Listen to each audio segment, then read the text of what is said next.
ខ្លួនជាចន្ទីបីបងរន្ធត់ចិត្តក្រៃហេតុអ្វីអូនគ្មានមេត្តាក៏ហងបងថាមិនទាន់មានអ្នកណាការពិតអូនមានគ្រួសារអូនរៀបការរួចទៅហើយបងមិនយល់សងពីបំណងស្រីហេតុអ្វីអូនកាល័យថ្ងៃប្រែជាយប់ត្រានត្រើយលើហើយមុំបងសុំ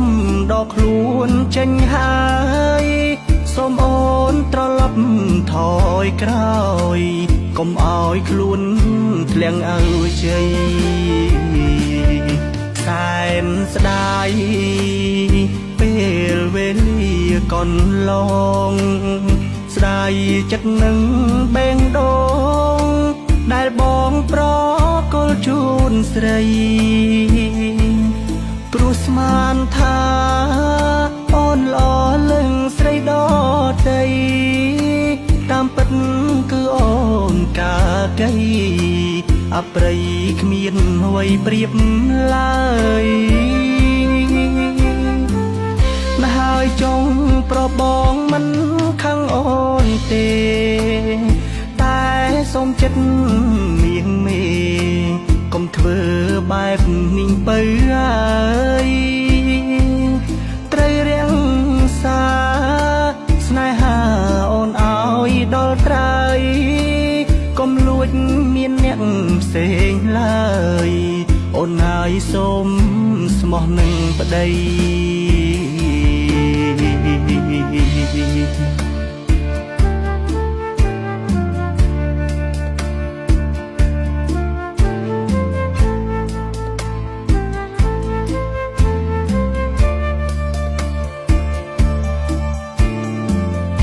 បងមិនយល់សងពី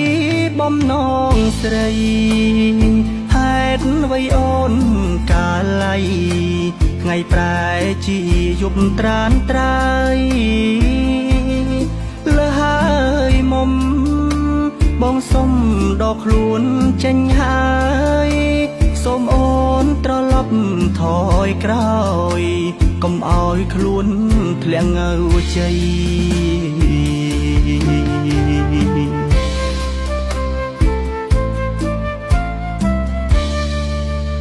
លើហើយមុំបងសុំ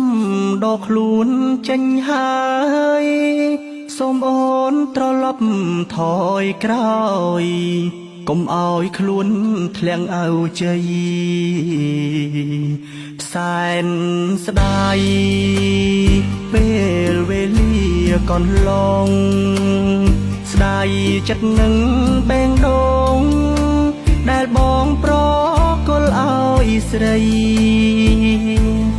ព្រោះស្មានថាអូនល្អលឹងស្រីដតីតាមពិតគឺអូនកាកៃអប្រិយគ្មានអ្វីប្រៀបឡើយណាហើយចង់ប្របងមិនខឹងអូនទេតែសូមចិត្តនាងមេកុំធ្វើបែបនេះបើអើយត្រូវរាំងសាស្នេហាអូនឲ្យដល់ត្រើយកុំលួចមានអ្នកផ្សេងឡើយអូនហើយសូមស្មោះនឹងប្តី